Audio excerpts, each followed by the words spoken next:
Hello, guys. Welcome back to the Banter Bets and BPL podcast. We had not the greatest week on the bets last time. A little bit of a mixed bag. We'll get into that. We'll take a look at the Premier League fixtures for this weekend. Some good games again. Premier League's chugging along, and we'll try and do it with some banter. We've actually really prepared for this podcast. We got the usuals. Brother Keegs, Sandy, and Cam back on. We're still holding out, and I'm actually going to lay the gauntlet out right now. Michael Nelson, we need you to come back on this pod, buddy. Talks a lot of smack, posts every single betting win he's ever had. Never posts a single loss, but when push comes to shove, he won't come on the pod. We're going to go to Sandy first, who had a tough week. But Sandy, what do you think of Mike always flaking and never coming on the pod? Mike always flaking and never coming on the pod is the least surprising thing. Having known this kid for a long time, boys. This guy does not like putting himself out there. He likes to hang out in the shadows, likes to chirp some guys over text, likes to, whisper in some guys' ears if you're in a group setting. He doesn't like putting a spotlight on him. What about your -50? What happened there? I mean, I guess it was just kind of the other side of the coin where I was so cold for a long time. It was only a matter of time before I got hot, but then I got so hot, it was only a matter of time where I cooled down. I'm just hitting the extremes this year, boys. It's just been a lot of swings for anyone supporting me. It's been up and down. Yeah. All right, fair enough. Brother Keegs, just about half that negative. Not a great week. You've been on a good run of form lately, but just cooling off a little bit. Talk about that? Yeah, it was just a couple tough bounces for me. I mean, I got early payouts in a couple games, I think, that didn't come off. It's kind of thrown off that there wasn't any midweek games. I already forget what happened last weekend. So other than that, can't really tell you what happened. And then saving the best for last, Coach Cam on a scorcher, finally repaying the manager's faith after the January signing. Congratulations on another good week, buddy. You're back up. You're close to zero again. Another big week. And I guess you're kind of an all-in guy. You $50 on City. It was really could have gone bad, but confident in your team and they paid off for you. Yes. It's great to see that I'm finally up. Still in the negatives, but a little closer to being even and then being positive, which is great. At one point I was like -90, and I just love to see myself moving up. You're right. I put all in on my team. I had strong confidence, and I really believe that if they beat Liverpool, that they would be very, very, very close to just shutting this Premier League down and winning the Premier League. So I thought they've been playing amazing. I'm going to go all in with them, and it paid out. And yeah, now I'm closer to being neutral and then positive. So I'm really happy about my last couple of weeks. All right, Cam. And you know what? We're going to get right into the games right there because you just mentioned the big one, City Liverpool. And City, that was a statement win. I think I don't think anyone's close to them in the league this year. They're running away with it. So, first of all, would you agree with that? Is it a question of how many points they win it by? Sure, no one's as good as City this year, right?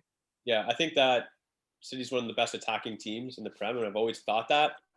And they fixed and I've mentioned this so many times on the podcast, they fixed their biggest issue, and it was their defense and their defenders. And there's a lot of question marks. And the craziest thing is that I still don't think City's at their strongest defensively. I still think they have a fullback, a left back issue, whether it's Zinchenko or Mendy, that could be upgraded and could be performing better. And that's the craziest thing about that, is that they can even be better defensively. But yeah, at this point, I believe it is. How much will they win by? Yeah, I actually think Zinchenko gets a bit of a bad rap because you remember the season they won when it was really close with Liverpool, the company goal against Leicester to win them the league there. Zinchenko had a run of game, like he played like every game in that team. And I swear he had a run of like 24 games in a row where like City had won every game with him or something. Yeah, that does sound, that is true actually, because Ben Mendy tore his ACL or whatever and had to get surgery. But I don't know. Every time I watch him, I just feel like he's just like one touch too slow. His movement's a little slow. He just doesn't seem like he's Manchester City caliber. And do you think he gets selected maybe because he looks a lot like De Bruyne? So Pep's like, you're starting and he thinks it's De Bruyne and then he forgets it's Oh, shit. Zinchenko, but it's too late and he's like, oh shoot. That is actually is a really good possibility, especially since now maybe it's just this guy looks like Kevin De Bruyne, or the actual Kevin De Bruyne is injured. So it's a matter of if we have someone that looks like Kevin De Bruyne on, it's just like It'll psych out the a other voodoo team. thing, right? Like a psyche. Yeah, exactly. That could. Oh, maybe teams right at first glance look and be like, "Holy shit, he's back from injury," and then they're like, "Never mind, that's Zinchenko." So It's like how there was, well, not really rumors, jokes that when Manchester United had Fabio and Rafael da Silva and Rafael was a little bit better, if like Rafael would have a yellow card in the first half, he would just, Sir Alex would just put Rafael and Fabio's jersey at halftime and then sub on Fabio for Rafael, and it would just be Rafael playing the whole game, but it would take away the yellow card. that's pretty I good, doubt that actually. ever happened, but it's funny to think maybe. Anyways, I guess we've talked a lot about Man City. I did want to ask you, Cam, because you are, well, we're talking about the title race. Obviously, I think this season's over. Do you think Liverpool can be title contenders next season? Will they bounce back next season, kind of in a similar way that City did this season? Or is the Jurgen Klopp Gegenpress steam train running out of steam?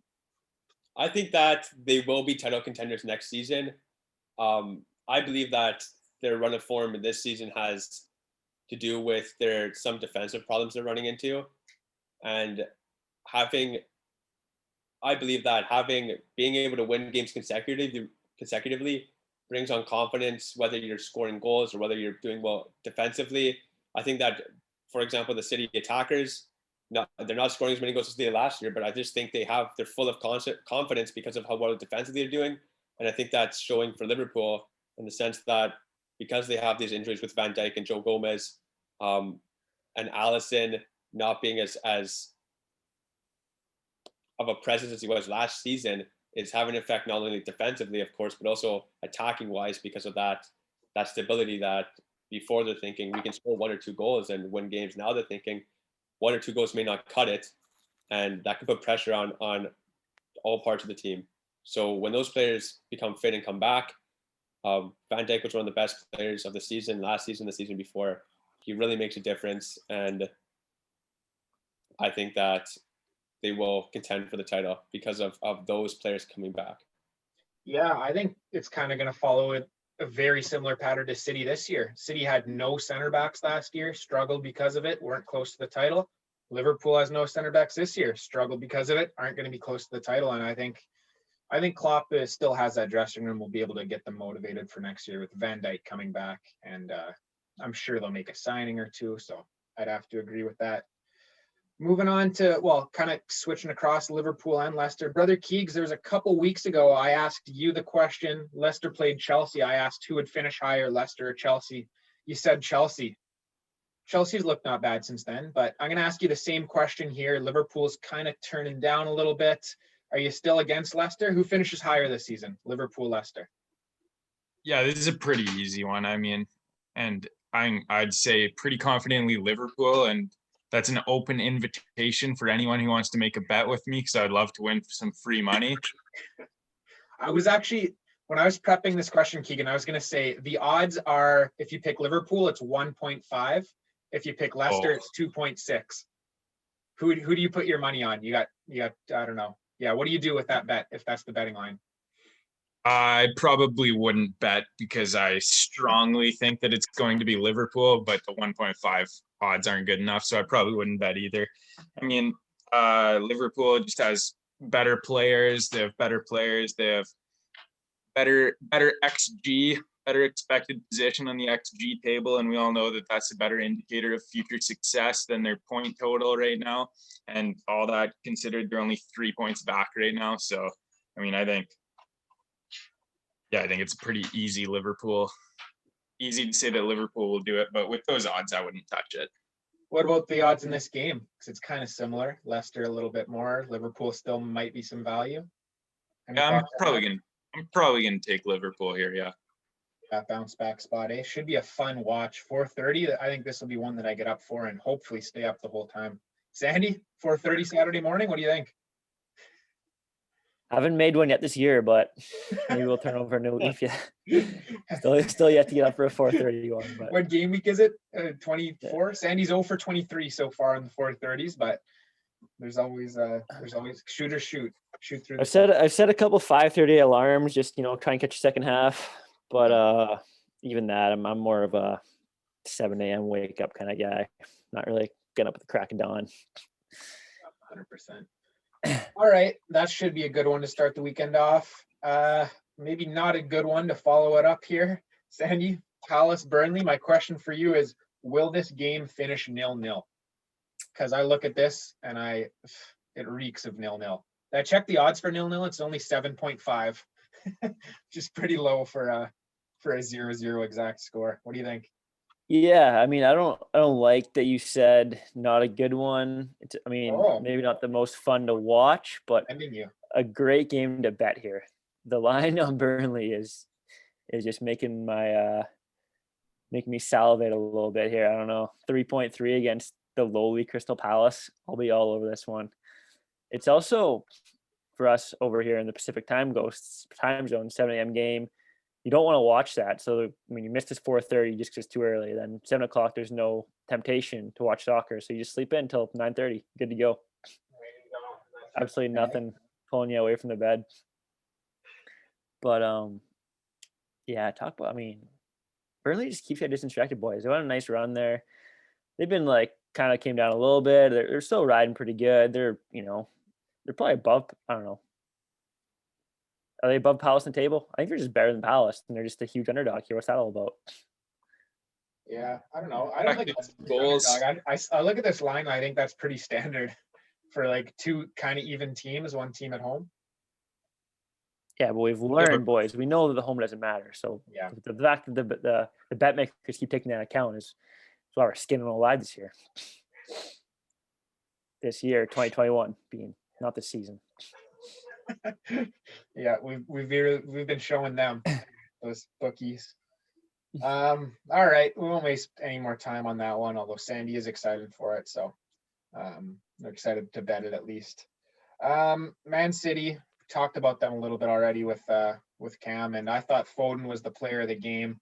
I thought it was funny, Cam. You were playing Nate in fantasy. You had 7 players left. He had Foden.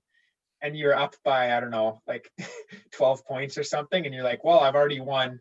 And then Nate's like, well, not if Foden scores a hat trick. And then what did you get, a goal and 2 assists or something? And made it kind of a little bit close. You still ended up winning. You got 2 goals and an assist. Yeah. Yeah. Or goal and 2 assists or whatever we got. Yeah. Yeah. It's too bad he couldn't get the job done. But anyways, I'm excited for England's team next summer. They got a load of good players to pick from. We've seen all 3 of these guys impress this year, I think, in the similar position. Phil Foden, Jack Grealish, James Maddison. If you have to pick one, we're going to start with you have to pick one. For some reason, Southgate's dumb, and you have to pick one. Who do you pick? Keegan? Yeah, I'll list them off in order of who you take. Okay. But first, I gotta come clean and say that these are both fantastic options, and it's a lovely time to be an England fan. But just based on what I go by, expected goals, expected assists, Jack Grealish. Phil Foden actually leads expected goals per 90 with 0.34. Grealish has 0.24, but Grealish has 0.43 expected assists per 90, and Foden only has 0.31. So it comes out to Grealish with 0.67 expected, goal contributions per game. Foden has 0.65. So Grealish edges him out a little bit there. Plus he plays for a worse team.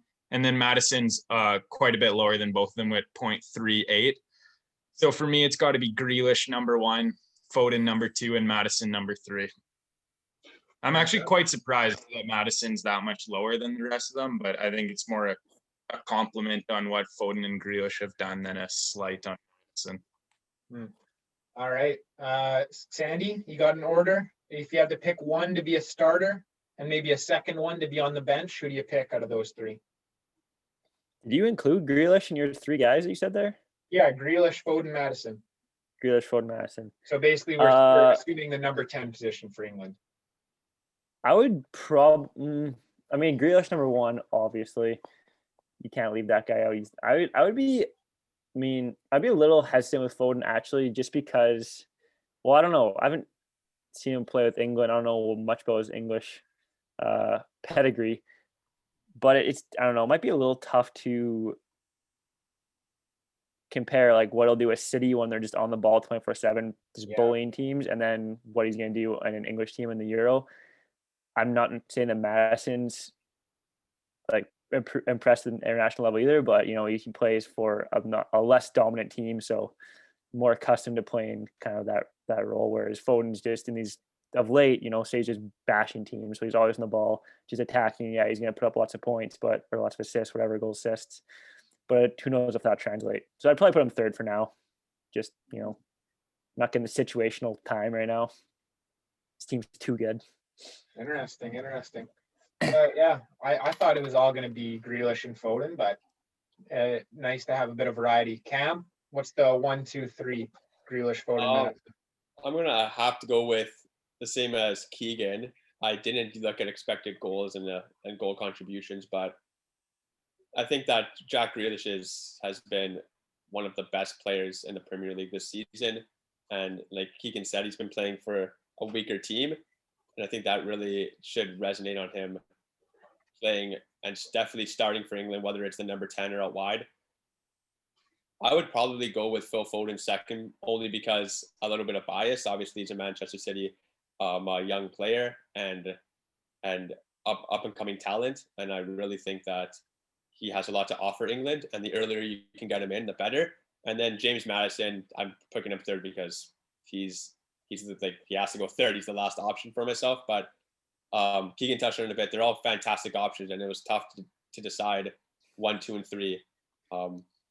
So do you peg in Rashford and Sterling? Are they absolute locks, and then you just kind of got to slot one of those three in with them, or what? And then you got the fucking old dog up front, Harry Kane. I think Sterling and Rashford got to be the starting wingers, right? So yeah. I mean, well, what did he play at the World Cup? He kind of had that 5 in the back with the 2 up top, and he was kind of like Sterling kind of is playing as the false striker with Kane. Yeah, so Dele was starting, and Lingard was starting too. So we had like a bunch of guys in there. But obviously those guys won't be back. Dele and Lingard. Hey, Lingard could make a late push for an inclusion. Maybe. You never know. A little bit of flair off the bench. Yeah, no, it should be fun. It should be fun watching England. Hopefully they can continue to start to make an actual impact on major tournaments. I'm looking forward to watch them underperform, probably lose in the quarterfinals to some team they should beat, and then just watch the implosion. They'll be England fans, because surely with all this talent, there'll be some questionable lineup selections. So everyone will be calling for the manager's head. It'll be absolute carnage once they bow out earlier than they should, I'm sure. Yeah. So I'm looking forward to that. Oh yeah. Another thing I was going to bring up, and since we're talking about Man City and England, so Kane came back this week out of the blue. I had him third on my bench. He was red in fantasy the whole week, came back. I don't know. As an England fan, I don't know if anyone else has this thought, but when I see Kane coming back from an injury early with a Euro, a major tournament on the horizon, it stinks to high heaven to me. Like, I love seeing Kane back, but you can't help but think, oh, he's the type of guy that pushes through injuries to play for Tottenham and pushes so hard. I'm scared of a Kane injury. Anyone else feeling that way, or am I being paranoid? Yeah, I don't know. I kind of feel the same, like in the sense that, I don't know, but at the same time, Kane he's had his number of injuries, but it always seems like he's always back ahead of time. So yeah. I don't know. Yeah, I thought that too. Sorry, I thought that was a little. That might have been some sabotage from Mourinho. He might have been playing a little double agent here, Portuguese loyalist. But I guess it just shows how desperate Tottenham is right now. They're really fighting to hang on that top 4 race, and they wasn't cutting it with Vinicius up top, so they just decided to throw him back in there as soon as he could walk. Probably as soon as one of his ankles was good to go. Remember what, he had the double ankle sprain, so you just need to wait for one to heal up. If Kane doesn't go, who do you guys think is the guy to start? Any shouts? Can they coax Vardy out of retirement? I don't know. That's a good question. I don't think they would be able to, but I guess he would be the guy they'd have to try, probably, right? I guess Keegan, you got Calvert-Lewin. I don't know. Yeah. You got all those like talented little guys, but I guess you need like an out-and-out striker. Would it be a job for Danny Ings, Keegan? Well, I mean, fitness would be his biggest question as well. Yeah. I would have to say, in my opinion, I think Calvert-Lewin would slot in for Kane, I would think, at this point. I don't really love the idea of throwing Rashford up front. I think he's a much better winger. I wouldn't mind Ings. I think Ings would be I just have a feeling Ings would be a big goal scorer for international, just because, he's been waiting for his time for 10 years and he's been disrespected his whole career. He just seems like the type of guy that would get off to a flyer in his international career. I know he's played games before, but never been to a major tournament. And Abraham is way far off for me. Cam, you have any ideas on who should replace Kane if need be in case of emergency? Yeah, in emergency cases only, because I think that Harry Kane is above. Yeah, of course. Almost two times the second option for England. But I think it's going to have to be old reliable. I don't actually know how reliable he is for England, but he could be old reliable in terms of his club. Is going to be Danny Ings. I think that who else can even be like Tammy Abraham? Definitely, I don't think he has the caps or. Who did you say, Cam? I just heard Sandy say Wayne Rooney. Oh, I said Danny Ings. Oh, Ings. Yeah. Ings So would be.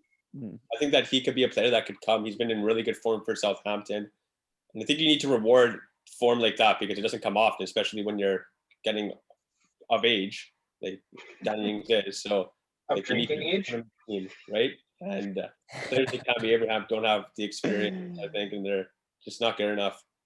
I don't even know who else can even play striker for England. Like, what about your boy Patrick Bamford, the chosen one? Will he be chosen? I think that he's a player that will only excel ever on Leeds and their system. It's almost like I honestly believe, and this could be another hot take, but it's almost like if Sullivan Silva played for a different PDL team, that he wouldn't be as good as he was for the Thunder Bay Show because of how dominant and how the system was kind of meant for him.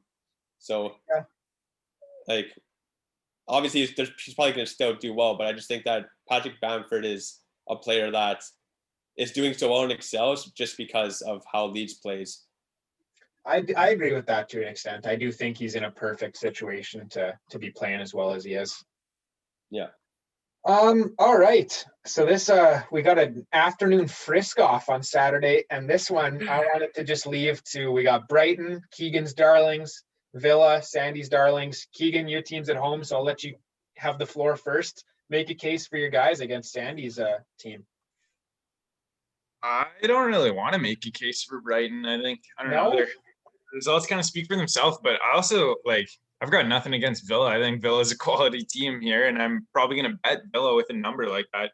Now, I think just based off expected goals, Brighton is one spot lower than Aston Villa on the table, and it's a pretty small difference between them. So that's probably why the line's so close. But in a situation like that, you got to kind of throw that out the window and be like, well, yeah, you just got to hope that this is going to be another game that they underperform.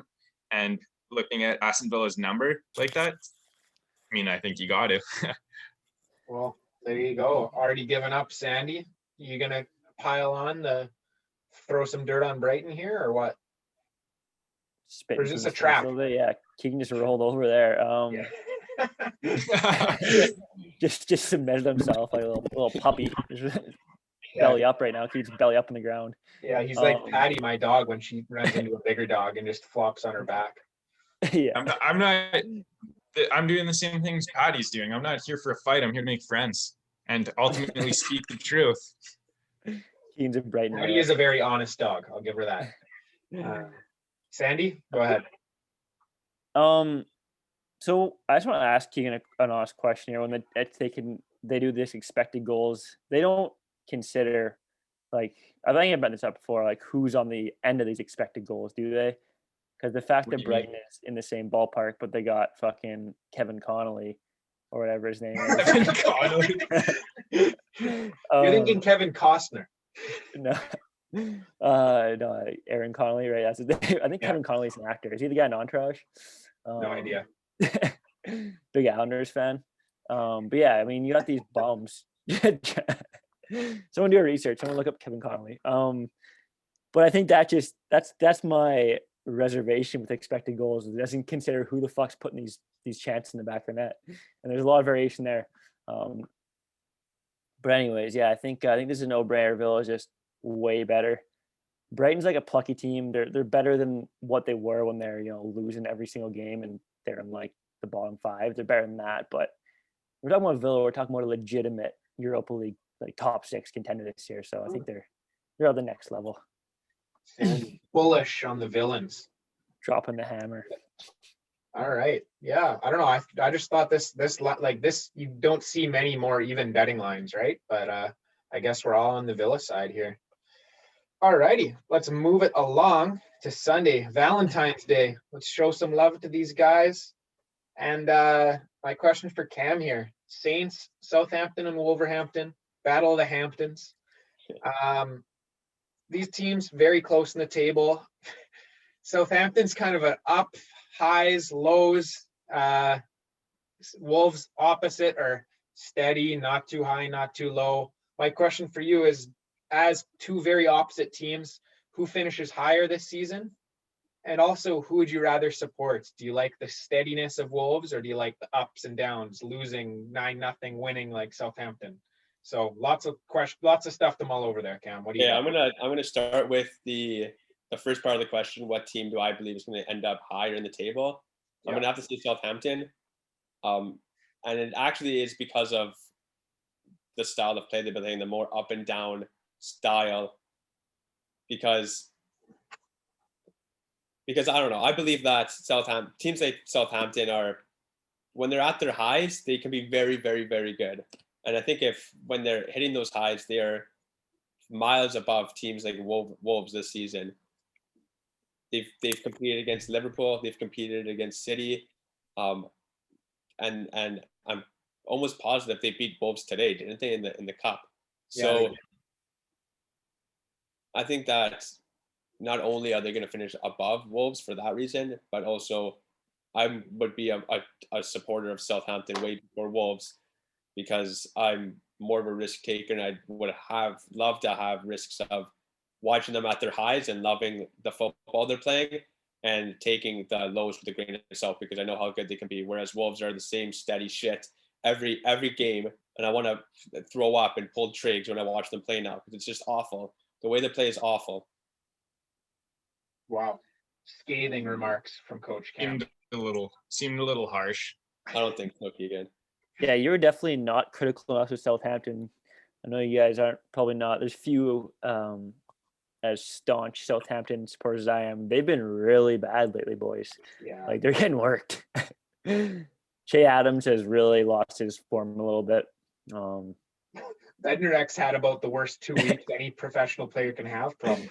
Yeah. A couple reds, own goal, or a couple, own goals, a red, 9-0. Yeah. Yeah, it's a pretty dark time for Southampton supporters. So just wanted to shed a little light on that. Yeah, it wasn't like I was in a tunnel and my light wasn't on, Sandy. But comparing the two teams, I was comparing Southampton with everything else that's happening, just comparing to Wolves. And this is also the fact that Ryan Bertrand's back, Kyle Walker-Peters is back. They've been doing so well because of how well they've been doing defensively. Their attack is just Danny Ings, nothing really else. So, yeah, Cam's a high ceiling, low floor guy. That's why he took Mahrez from me. He's not excited for the high ceiling. He's a gambler. Yeah, he's a gambling man. Gambler's choice. Gambling man. All right. Yeah, I don't know. Probably won't be waking up at 4 for that one. Got to be honest about that. Waking up at 4 for a Wolves game does not seem like the best idea. All right. United West Brom. I was so angry with United's drop points. How do you lose a game, or not lose? How do you not win a game when you're up? It's the 94th of 94 minutes and you have a free kick. How do you not win that game? It was like from then, everything that could possibly go wrong went wrong. Didn't win the first ball, didn't win the second ball, fouled immediately so that you stop the play. And as soon as you foul, the ref's got, unless he calls the game right there, he's got to let the free kick be taken. So like literally just do anything but foul there. Then it's a foul near half, just win the ball. Maguire drops before the whole back line, keeps everyone on side, isn't close to the header. They win the first. De Gea comes out like a scared little, I don't know, like a scared little person that he is, and isn't brave enough to dive in the ball. I know that Sandy or Keegan would have been diving head first at Calvert-Lewin's feet. De Gea does a flamingo and holds up one leg, doesn't even get close to it, and they score. That's my rant. I was counting the points when we had that free kick, and 30 seconds later, my jaw was on the floor, and I was trying to wonder what the hell had happened. I don't know. Anyone at Keegan? Do you have any thoughts on United game, Sandy? Anything to add? That game, I cover it. That game was funny too, because I remember the free kick and I'm like, okay, well, I mean, the game's over. I check my phone. Next time I look up, it's a goal. And I was literally like, oh, this game isn't over? Hang on a sec here. No, I know. Wait a minute. Yeah, as one of the two resident goalies in the pod, I just want to say the way De Gea played that chance was probably how I'd play like a break, like the 100th breakaway when you're doing like a breakaway drill with the strikers and you're just completely fucking sick of it and you want nothing to do with it. Just kind of like walk out and throw your leg down and hope it hits you. Yeah. That's not how you play a situation in the 94th minute when you have a goal. Got to go in a little harder than that. The complete lack of urgency befounds me. Bemuses me. Befound, is that a word? Bemuse? I really don't think. Dumbfounds you? Confounds me maybe. Bemuse and confound. I mixed those two up. But it does both. It does all of the above for me. Just all of them, everywhere. Yeah, how De Gea can get away with that. And that brings me to my question to you, Keegan, since we're on De Gea. When's he going to be rotated? When's he going to be dropped and given a reality check that he's just simply not been good enough? They have the best backup in the league, Dean Henderson. Why aren't they playing him more? I can't answer that question about why they're not playing them. When they should change him. I mean, they should have done it already. What's the point of? I remember looking at the start of the season, and they had like 3 goalies making over 100K a week on their books. What's the point of having him and Dean Henderson when you're not gonna rotate them when he's performing below average, which he is performing below average, according to the post-shot expected goals, which is the best way to measure goalkeeper shot stopping ability. He's negative 1.3, meaning that he's conceded. Well, he's pretty much cost United 1.3 goals compared to what he should have. Yeah. So not only is that obviously below what you'd expect, it's near the bottom of the Premier League. So I mean, and it's not like he's got a boot like Ederson, so there's no real excuse at this point. Yeah, what's he bringing to the table exactly? Yeah, and you mentioned that 3 goalies getting paid highly, sheer incompetence on every level, from the board and from the guys signing those contracts. Incompetence from De Gea being a bad goalie now, and incompetence from the manager for having no spine to bench him. Yeah, that's one of my biggest pet peeves with United right now is their goalkeeping situation. I wonder if De Gea is taking some of those 1.5 million euro weekly checks he's making or whatever his wages are, and sliding a little envelope under Ole's door or something like that. It must be. Ole saving for retirement. Yeah, I highly doubt. I don't even get the feeling that De Gea cares that much about playing. I know. That's what angers me. He doesn't. He's like, whatever. Yeah. Oh my God. Well, like just plays like that doesn't really seem like he doesn't care enough at the moment. He's happy to just have his arms up, blaming the rest of the team. Doesn't really care about the result. Exactly. Gets me going, that guy, man. Honestly, maybe he's just like doesn't care enough anymore because he's just like, you know what I'm doing. Maybe he knows he's doing so poorly. He's like, okay, there's no way I'm playing next game, so I'm just gonna I don't even give a shit. I'm not gonna train well. And he plays. He's like, holy shit, I playing. Then he does worse, and he's like, it doesn't matter. I'm not gonna play next game anyway. It's not gonna matter. Then he plays next game. He's like, holy shit, and he just keeps making mistakes in that rotation. You're right, Cam. At this point, he's like, okay, how bad do I have to be to get benched? Let's see how bad I can push the envelope here.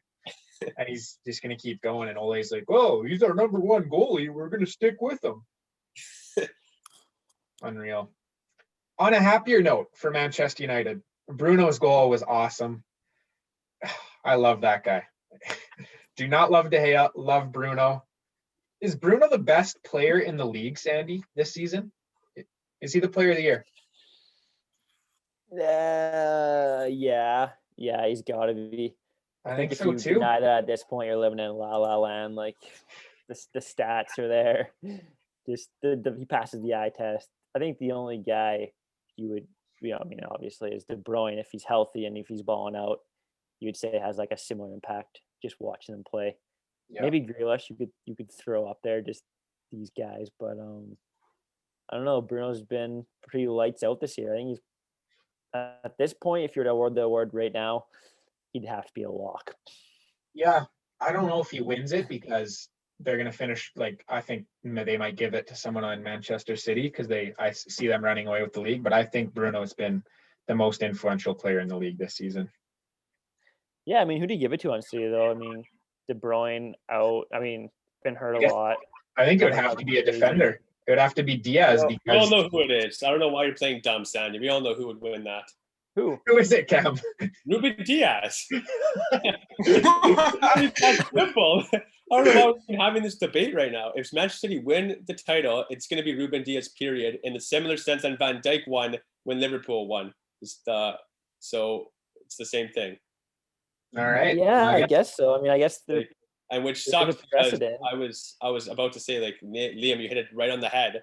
I think that Bruno Fernandes is the best player in the Premier League, and he probably deserves the award more so than Ruben Diaz. But if they don't finish in the top two, then it's going to be swayed by the fact that Manchester City is going to win, and they're probably going to favor a player on that team, and it's probably going to be Ruben Diaz, which kind of sucks if I'm being 100% honest. But yeah, that's what I believe.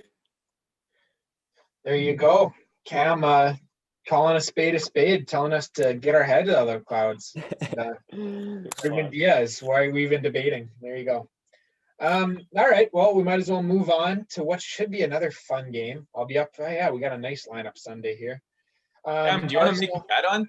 So I'm so sorry, Liam, but do you want to make a side bet on Ruben Diaz to win Player of the Year since you're so confident? Even money, either way. So you're saying that you have any other player in the Premier League, and I only have Ruben Diaz. Yeah, that's how confident you see him. We'll give you stones too, Cam. I do seem very confident. I would take a bet. I honestly would put $5 on Ruben Diaz to win to the house. If you put $5 that Bruno Fernandes wins to the house, because I'm not going to bet one player versus every other player in the Premier League. But I'll bet you if you think, like, who else do you think would win if it isn't him? How about we do Bruno Fernandes. Cam gets Diaz, Keegan gets Bruno, and you each get to pick another player. Keegan gets first pick, though. Wow. Ironing out a bet live on the pod. Okay, I'll think about it and get back to you by the end of the pod. Perfect. Okay. Cam, think of your secondary player. Pick.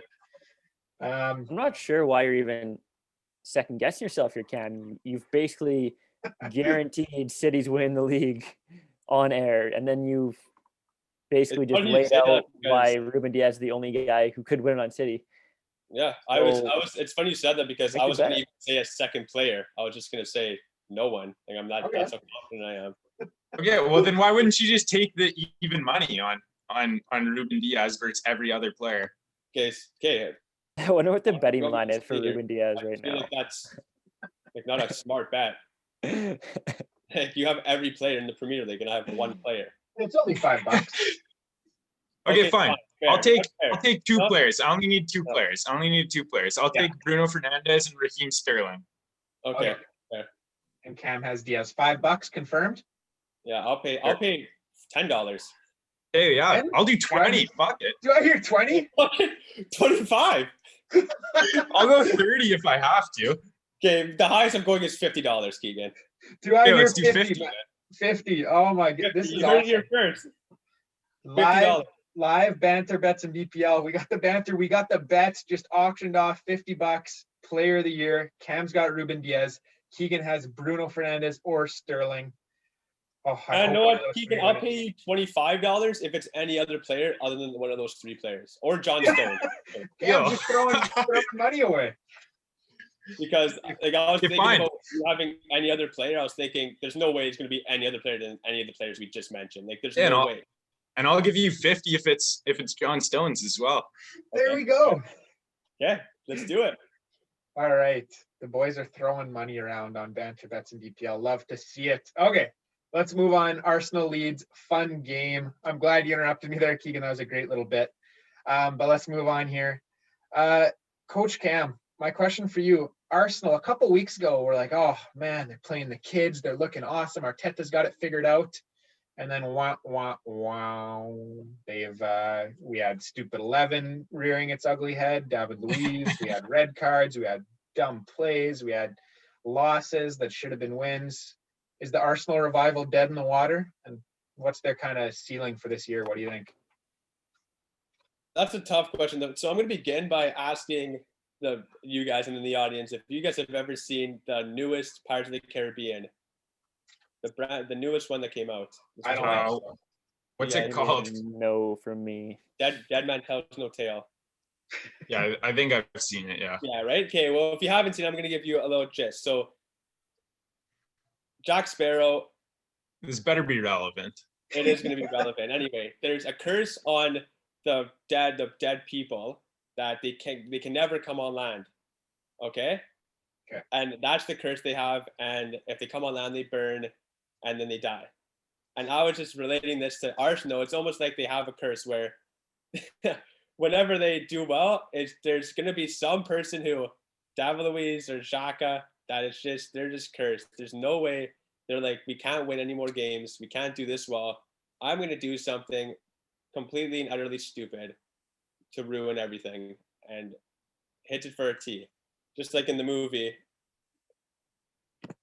That's just what's happening. And it's just been crazy because I believe that Arsenal is a team that could be in the top four or could be competing in the top four. But they're just cursed. Like, they're just cursed. It's just that simple to me. There's no other explanation. And yeah, I think that Arsenal, the highest that they're going to finish this season, maybe like seventh place. All right, there you go. What an elegant metaphor, Cam. Thanks for that. Cursed like the dead people. When in I Pirates planned of this the out, Caribbean. I honestly thought that, Keegan, you watched the movie with me at your dad's house. So I was like, this is perfect because I'll go through it, the entire metaphor, and then it will make sense. But I can't just start naming parts of the movie. No one's seen it, so that doesn't really make any sense anymore. You thought Keegan was gonna be in your corner, like, yeah, Cam, like for sure, dude. That does make sense. That does. All of those movies have just blended together. They're all the same. Long story short, I just believe that there's some players on Arsenal that, just like in the movie, are cursed, and there's some things that they're just never going to be able to do. Just like they're never able to step on land. David Luiz will just never be able to win 3 games or not be stupid. It's almost like it's like an urge. He's like biting his nails at half. He's like, I need to. So he's having red card withdrawals. yeah, like, He's like, damn. Like sitting on his hands. Doesn't know Just what trying to get do. a fix. Yeah. scratching himself. Yeah, it's just Him and Jack are like sucking their fingernails together. How can we do to mess this up? He's just going and sitting at red lights after the game, so you just see those red things. You just Yeah. see in his face. You can see them. He's drinking Coca-Cola. But yeah, anyway, the highest I see Arsenal finishing is 7th place. Fair enough. The parts I remember from the Pirates of the Caribbean movies are the epic sword fight between Jack Sparrow and I forget the name, the Orlando Bloom guy that were in that shop where they're doing it on like the roof and they're out in the street. You remember that one, Keegan? Yeah, That's it's an like awesome right part. at the start of the first one. Yeah. And then when I forget, 2 ships are fighting each other and one of them shooting like forks and one of the pirates gets hit in the eyeball with the fork and his eyeball is rolling around with a fork in it or something. It's been a while, but I appreciate you bringing up those memories, Cam. Yeah, I don't know. We kind of already spoke about Bamford in the England squad. That's what I was going to ask about Leeds. So I think we're ready to, unless anyone's got any more thoughts on this game, shall we move on to Everton Fulham? All right, let's move it along. Everton Fulham. This is one of the lines I looked at this week, and I'm just like, why? Because Fulham are as good as relegated, I think. Everton, pretty good team, strong at home. Sandy, is Everton at 1.85? That's almost even money. Is this as sure a thing as sure things get? Or are you a little bit wary that this might be a trap? No, I was actually looking at this as soon as once we brought up Cam's last week, his strategy with just unloading on City and just riding with that. I was just scouring it for just, if there's one game every week that is like floating around minus 125, minus 150, something like that. Mm-hmm. You're not too low that you can just load up on that you feel really good about. That seems to be a good betting strategy, maybe going forward, where you just put a lot on one game you feel good about, as opposed to sprinkling everything around. So this one definitely caught my eye for that same reason. It's Fulham sucks, Everton pretty good, and don't overthink it. You had a line close to even, in the ballpark of even. I think you load up on it. Yeah, I think so too. It scares me because Fulham's couple Fulham results this year, like they won easily at Leicester. Didn't they drew Liverpool, right? So there's a couple Fulham results that scare me, but I will be putting a little bit on this, for sure. Keegan, you don't think it's that simple? I saw you wince a little bit. I'm just not a huge fan of the strategy of loading one game. I mean, anything can happen in the Premier League. I mean, it's not even like, I guess the odds are all right, but like Fulham are prone to a good result and Everton are prone to more than prone to a bad result. So I don't know. I just feel, when Sandy says things like that, I get a little scared for the pod. Yeah, I agree. But hey, Everton didn't let us down last time we rode with them against Leeds. I think everyone was on them. So yeah, exactly. And this is Everton that we're talking about. It's not sustainable to ride them. Surely Everton doesn't come through twice in a row. Everton might be back to their form where people were calling them a legitimate title contender at the first couple weeks of the year. Chris Pike. Yeah. That's funny we brought up Pike because you just reminded me the load it, Keegan. That's the Chris Pike breach goal strategy. Yeah. Just load it, boys. Just load it. So you're not a fan of the Pike breach strategy in betting? Yeah, we're gonna put a couple aces on Everton. Probably not this week. Everton's gonna be the partner. Another Chris Pike absolute strategy is Chris will be the partner, and he starts taking out his wallet and putting down his credit cards. All my credit cards. Then because his entire wallet's unloaded on the table, and he's the partner. Pike still owes me a couple of his credit cards because he was the partner, and he told me he wasn't the guarantee. Anyways, the other reason why I like this game is because I think we all watch Sunderland Till I Die. And Josh Madja, one of the stars of the show, transferred to Fulham. Cam, do we see a little bit of Madja magic this weekend? Will he start? I think that this is an absolute Madja magic moment. That was almost a tongue twister. The triple M. Almost got you, but you're sharper than that. I know.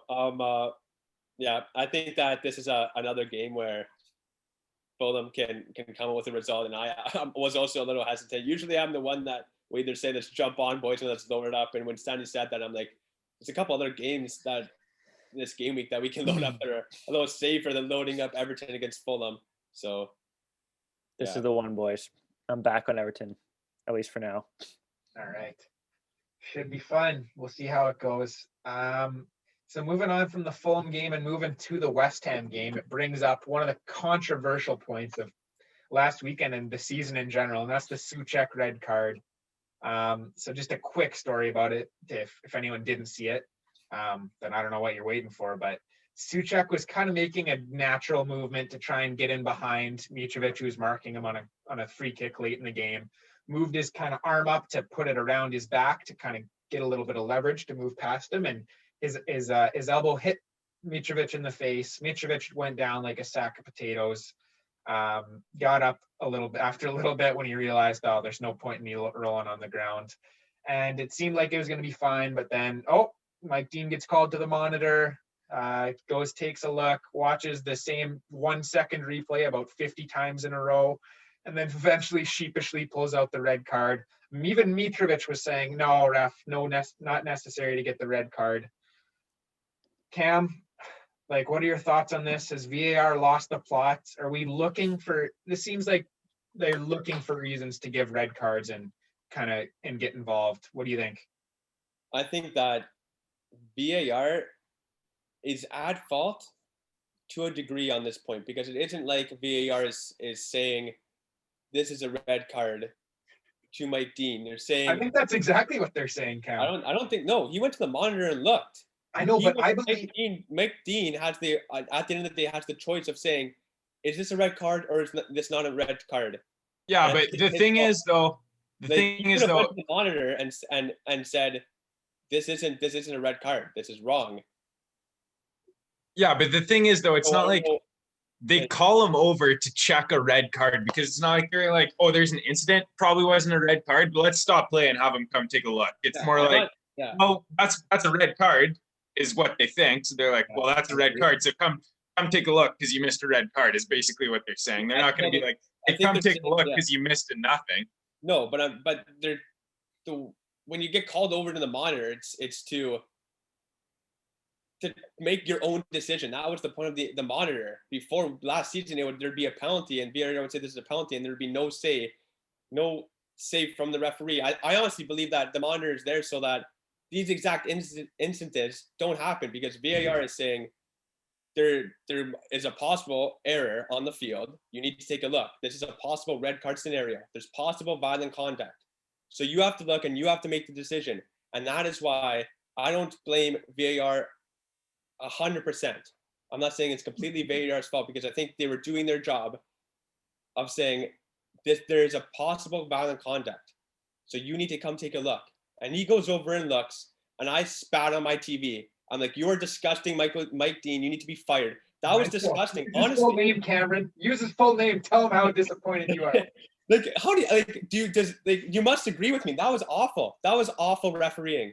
Yeah, that was awful. I agree. Like, I'm sweating. I'm literally sweating right now because I'm not fumed about this, because I thought that they brought in these monitors and have this style of reffing and making these calls to avoid these situations where VAR is saying this is a red card and they would just give a red card, or this is a pen, so we're just going to give a pen. Where now you can say there's a possibility of this being a red card or a pen or an obvious error on the field. You need to go take a look.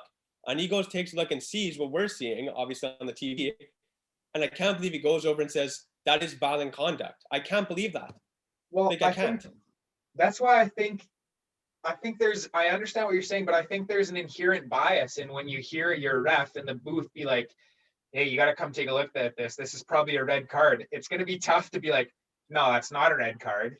Like, it's already there. It's like, hey, this is probably a red card. So it's already in the back of his mind. Oh yeah, it's probably going to be a red card. And then the way you described it is what is the point of the on-field monitor then? Like, what is the point of that? If you're just going to have that. Yeah, no, Cam, anyway. The way you described it is perfect, but that's only how it works in theory. The reality is they're only going to call him over for something that they're saying is probably a red card. So he's going to come over knowing that they're like, okay, well, they think this is a red card. So.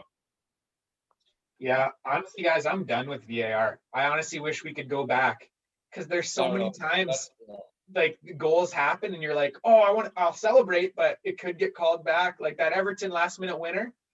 I wasn't even as mad at first, because I was like, oh man, maybe VAR might call it back. And that's ridiculous that I'm thinking that. It takes lots of the emotion out. I don't think it's really improved the game. The fact that when they introduced it, I remember listening to podcasts about it, and they were all like, yeah, it's not going to affect the game much. Like, this game flow is going to be the same. We won't be waiting around for decisions. It's going to be a smooth transition. And it has just not been that at all. I'm against it. I'm done. I know we'll never go back, but I wish we could. Sorry. I don't think I quite share that same sentiment, because I think that it can adapt, and we've seen it adapt already. to make it a little bit better with the hand balls. It's not every time the ball touches someone's hand anymore. It's not quite as ridiculous as it was even at the start of the season. So I'm optimistic that it'll adapt, and the monkeys that they got behind the monitors that are doing whatever the hell they've been doing. I don't know. I think they have to have a camera. I'm sick of having those guys just behind. You don't really know what they're doing. You need a camera on that person so we could all look at him and scrutinize him and judge him. We need microphones to hear what they're saying. How easy is it to be like, yeah, Mike, give him it's like Michael Nelson whispering in the guy's ear. Hey, Mike, give him a red card. That'll be hilarious. And then it's on you, Mike. That's what these VAR guys are doing in the booth. Yeah, I like, after hearing your side, Keegan, like, I completely agree that it isn't perfect. I'm just disappointed, as you can tell, because Mike Dean's been reffing for years, like 20 years, 15 years, whatever he's been reffing in the Premier League for. And I just thought that he would be one of the refs that would not be able to make his own decision. If what you're saying is how it's happening, where he's getting that internal bias that this is a red card already, but you should take a look because that's what the rules are now. Yeah. And he takes a look, but he's not really looking. He already has the decision made. Then I don't think he should be reffing anyway. We should have refs that are able to make their own decisions based on what's happening on the field, not by internal biases. Or there's no point of having the monitor. You can just give red cards and penalties or whatever without having that if the refs are just going to follow those internal refs or wherever those monkeys, like as you call them. But then again, I'm just angry because I think that Suchek is the last player that would have intentional violent conduct. I agree with what you're saying, because the ref's pretty spineless in that scenario. He kind of goes over, and then you can tell by the way he walks out, he's like, well, it's a red card, but don't blame it on me, blame it on VAR. And I mean, like you said, he does have the even though VAR obviously thinks it's a red card, he still has the final say. So it is pretty spineless of him. I kind of feel bad for Mike Dean at this point. He's like, well, first of all, I love Mike Dean. Let's get that out there. the guy's a treasure in the soccer community. If you're ever feeling a little down, a little bored, just go watch some Mike Dean YouTube videos, and that'll give you a good laugh.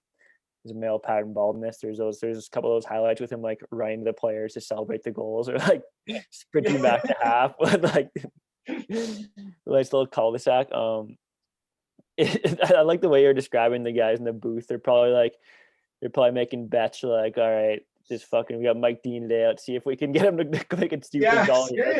Let's call him over and tell him it's a red card and see if he overturns it. Exactly. Like we loaded up 50 G's on yes, there's a red card, 94th minute. Oh shit. Yeah, they're just betting between each other. Like, all right, this one's a little questionable, but if we tell Mike down there that's a red card, he won't. He's a little too senile to overturn it here. Yeah, look at that idiot down there running around, sweating. So that's fun. That brings up a good point, because I also don't know how like much pressure refs are getting behind the scenes from, maybe they're saying like FA saying, like you have to follow VAR. Like that's, you know what I mean? Like, I don't know how much pressure they're getting internally from before the game. So like maybe Mike Dean, it's making it like he goes to the monitor like he's supposed to, but he doesn't really have that much of a say. Like they're saying it's a red card. Like, so, but I still think that, I don't know, that the highest quality refs should be able to overturn decisions like that by going to the monitor. I thought that's what the monitor was there for, to not have those fair enough calls like this is a red card, this isn't. You're able to go and see. But that's a tough call though. Like when you slow, it's one of those things. Red cards are kind of tough. Like when you slow things down, especially something like that with like an elbow to the face, it's not hard to convince yourself that could be a red, right? Like it's an elbow to the face. It's soft, but like that's what it is. In real time, it probably doesn't look that malicious, but when you slow it down, watch a bunch of angles, it's not hard to call it really. Well, that's another reason why I don't like VAR. They slow it down, and they're like, Mike Dean was literally watching like a 1 second video on repeat like 20 times in a row. So there was no context. He was just watching the guy do a move. It was this over and over again, moving his elbow. And then he's like, oh yeah, it's an elbow to the face. But you got to take it in context and kind of call it with discretion, right? And VAR completely takes away discretion. So that's another reason why I'm not a big fan of it. But I think we'll move on, guys. That was a nice discussion. I like that. But we're trying to get into the bets a little bit. So we'll finish off. I was going to say Sheffield United, Fulham, West Brom, who stays up if you had to pick one, but neither of them are going to do it. So do you guys even want who would stay up? We'll do just quickly, no explanation. If you had to pick one, if only 2 teams are getting relegated this year, who stays up between Sheffield, Fulham, West Brom? Sandy? I would say Fulham, but now that they got Josh Maja, that guy loves getting relegated. So I'm gonna go with Sheffield. What are the clouds? Keegan? They might be able to get hot. I'll go Sheffield as well. They're only 4 points behind Fulham, but to be fair, I'm pretty sure if Sunderland till I die, Josh Maja came into the picture once they were already in League 2 or League 1. Sorry, so Yeah. Right. Cam, do we make it a clean sweep? I was actually going to say Fulham. So Yeah, I'm going to say Fulham too, Cam. But so hopefully the Premier League changes the rules and says only 2 teams get relegated. That's these teams' only hope. All right, last game we got Chelsea Newcastle. Oh, excuse me, Chelsea Newcastle. Sandy, do Chelsea make the top 4 this year? They've been on a bit of a run since Tuchel took over. Oh boy. I'm gonna say no. I don't really trust him yet. But that's not really a confident no. I don't really like anyone to make I don't think there's a clear favorite for the top 4 right now. Yeah. For that 4th place. Could be a little bit of a pillow fight coming down the stretch here, depending on what's going on with cups and stuff like that. Fair enough. Yeah, I don't know. Chelsea, hopefully they lose one of these games soon because I like seeing Chelsea lose. Cam, obviously I'm in your head in fantasy. We've discussed that at length. You dropped Joe Willock and then he played pretty well, got a goal, right? You having any regrets? Any comment on that? Oh gosh, I would lie if I said I didn't have any regrets because the goal he scored. Did you see his goal he scored? No. It was actually a really nice goal.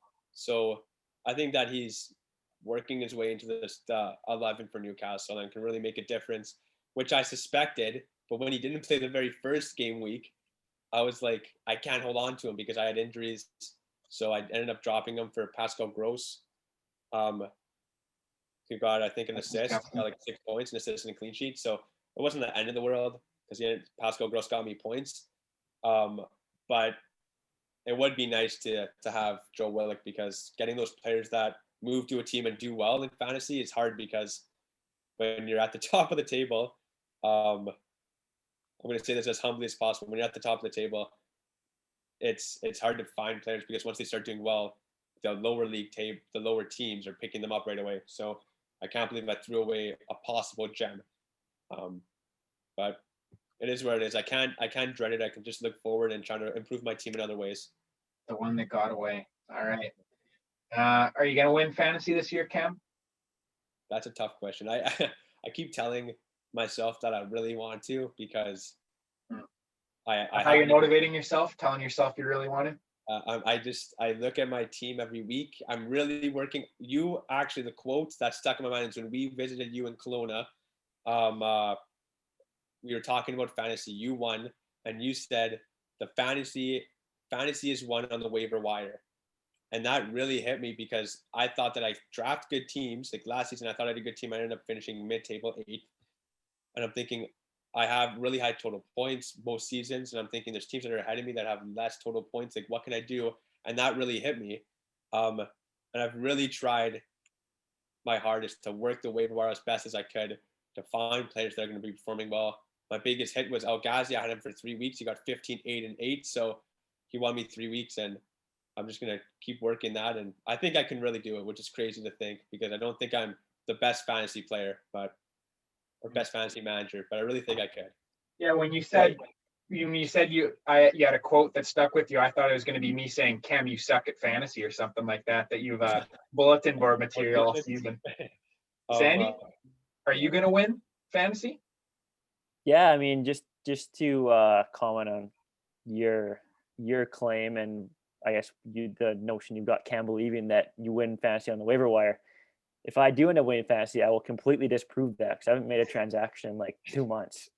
Okay, that's The fair. biggest waiver pickup was Bale, which hasn't worked out. Rated. And right now my team is laboring, so it's not looking good. But hopefully the boys can turn around. We got a lot of talent. Keegan, you ever gonna win fantasy again? No, probably not. I'm past that. At least you got a chance. That's old news for me. All right, boys. That's enough with the banter. Let's get into the bets. Oh man, I had a lot of bets this weekend. But Cam, we're gonna start off with you, our leading man last week. Can we do it again? What do you got? Let's rip through these. Okay, we're gonna start off with. I only have 4 bets. I thought that came off a really hot week. Came off a couple hot weeks in a row, so I don't want to burn all my money. I think too confidently. I'm just gonna bet $20, 4 bets, $5 each. My first is a parlay with Southampton and Liverpool both to win. I put $5 on that, pays out 25. I have another $5 on Burnley and Aston Villa to both win. $5 pays out 41. I have $5 on 2 goal scorers. I have PB against Arsenal and Marcus Rashford against West Brom. Patrick Bamford, the chosen one for the listeners. Chosen one, exactly. Obviously void if he doesn't start, but I'm pretty sure both these players are going to be starting. $5 pays out 25, and then my last 5 I have on a yellow card, a player to get a yellow card in the game.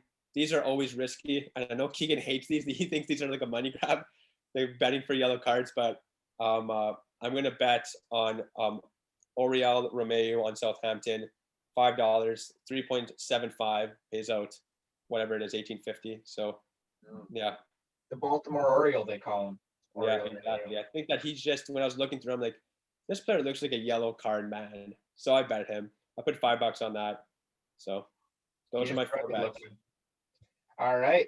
Very nice. I'll throw mine out next here. -7 last week. I actually forgot that I thought I was 0 for 5, but I did win the West Ham Fulham draw, so that kept me not embarrassingly bad. So I've got my double chance parlays that I love. Got a few of them this week. But first I have $10 on Everton parlayed with West Ham. These are just 2 good home teams begging me to pick them. So $10 on Everton and West Ham. $10 on Wolves or draw going against you there, Cam. Parlayed with Leeds or draw, taking advantage of Arsenal's bad form. $10 on Brighton or draw, so going against the Villa boys. Parlayed with, actually this one's a long shot. Brighton or draw, parlayed with Tottenham or draw. Hoping Jose can pull off a masterclass. So that one's $10, pays out 50. So that would be something if that hit. Leicester or draw against Liverpool, going against you again, Cam. Geez. Parlayed with Burnley or draw. So hoping to get off the mark early that Saturday morning. $10 on that. And then I've just got $5 on Leeds to win straight up, like the number against Arsenal. $5 on Man City, Tottenham, 0-0. I'm going to hit one of these eventually, boys. That pays out 75. $5 on Tottenham to win. So hedging a little bit, but Jose Mourinho, away game, big team. Love the number 9.5. And $5 on Leicester at home against Liverpool. Hopefully Liverpool keeps on slipping. That's what I got. Let's go to Keegs. Yeah, I got Liverpool to win. Usually Liverpool plus money is decent.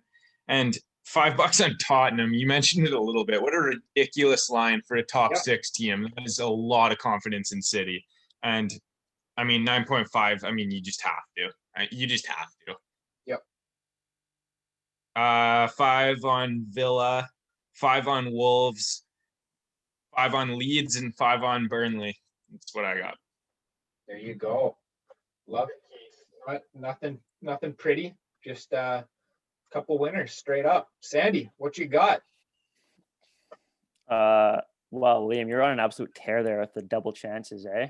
Yeah, I think I have 4 of them this week. Wild. When you were saying all those double chances, I was thinking of the famous MacGruber scene. Haha, second chance. Yeah, call me MacGruber. If you know, you know. All right, so I had quite a bit of action this week too. Worst case scenario, we're minus 75, so let's hope that doesn't happen. I'm gonna go. Wait, no, actually, fuck this. Oh my God. Crunching, crumpling up the sheet and throwing it in the garbage. I took a few out there. I don't know what I was doing. I had Southampton. Just talking about them this week. I'm not liking that. So I'm gonna go Liverpool Leicester under for 10. I'm gonna take Burnley for 10. Sorry, what's the number on the Liverpool Leicester under? It's like plus 105 or something. Sorry, can you speak decimal? Actually 2. That's like yeah, two- just like that's 2 to 1. 2.05. I don't know, yeah, even odds, pretty much, slightly better.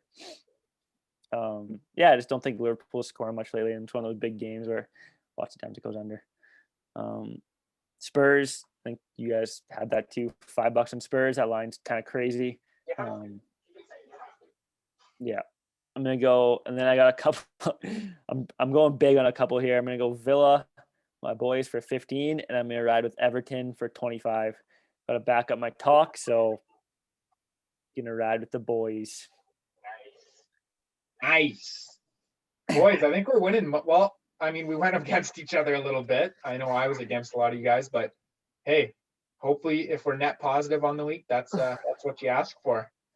Yeah, those are some solid bets. I'm excited for this weekend. I think we're going to be doing the next round of Fantasy FA Cup as well, if I can get that draw organized for tomorrow. Ooh, doing it on double game week. Oh, you're right, Sandy. Yeah, You'd have to wait on until double next- game week. We're gonna do it the next game week. Yeah, you're right. If you did it against me, I'd be fucking flying. I have like 5 players. Yeah, that all are the city double, guys. so. Yeah, you're right. I've been trying to do it close to FA Cups, but yeah, double game week is a no. Or if there's any teams without games, then we're not gonna do that. But should be a fun weekend of footy anyways. You guys have anything to say before we sign off? Big match between me and Liam this week. Big top Yeah. 4 matchup. Mhm. Let you I boys like know how it big goes match next for me as week. well. Yeah. Contender versus pretender. We'll see which one's which. Yeah. Pulisic is due, boys. This could be a breakout week. Just do. Love it. All right. Yeah. Thanks for listening, guys. If anyone wants to be a guest, give me a shout because yeah, our guests are we've been kind of slacking on the guests. Would love to get some people on here. But that's gonna do it from us. Brother Keegs, Coach Cam, Sandy the Sloth, and myself, Liam. Thanks for listening, Banter Bets and BPL. Stay safe, bet safe, and have a great weekend.